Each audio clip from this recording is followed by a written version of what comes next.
लाडक्या बहिणींसाठी पुढची बातमी महत्त्वाची आहे। लाडक्या बहिणींनो, तुमच्या घरात 4 चाकी आहे का?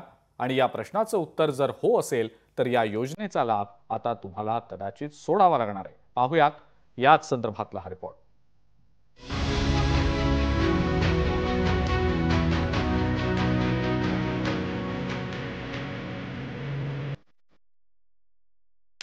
लाखो लाडक्या बहिणी अपात्र ठरणार। चारचाकी वाहनामुळे मदतीला ब्रेक लागणार।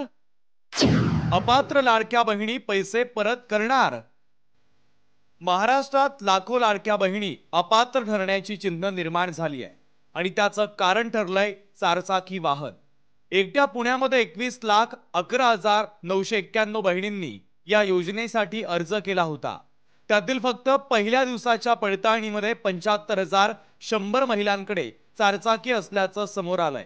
त्यामुळे आता या महिला थेट अपात्र ठरणार आहे। लाडकी बहीण योजनेसाठी नेमके निकष काय आहे तेही या निमित्तानं आपण समजून घेऊया। लाभार्थी महिलेचं वय 18 ते 65च्या दरम्यान असावं। कुटुंबाचं वार्षिक उत्पन्न 2.5 लाखांच्या आत असावं। कुटुंबातील कुणीही सरकारी नोकरीत नसावं। कुटुंबात कुणीही प्राप्तिकर भरणारं नसावं। अन्य योजनांचा लाभ घेतलेला नसावा। घरात चारचाकी वाहन नसावं। या निकषांवरून लाडकी बहीण योजनेतील लाभार्थी महिलांची पडताळणी करणार असल्याचं मुख्यमंत्री देवेंद्र फडणवीसांनी म्हटलंय।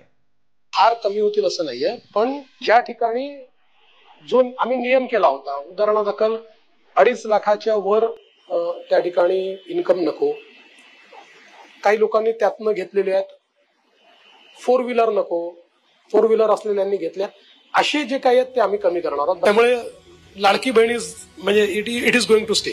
लाडक्या बहिणी मोठ्या प्रमाणात अपात्र ठरत असल्यावरून विरोधकांनी मात्र सरकारवर टीकेची झोड उठवलेली आहे।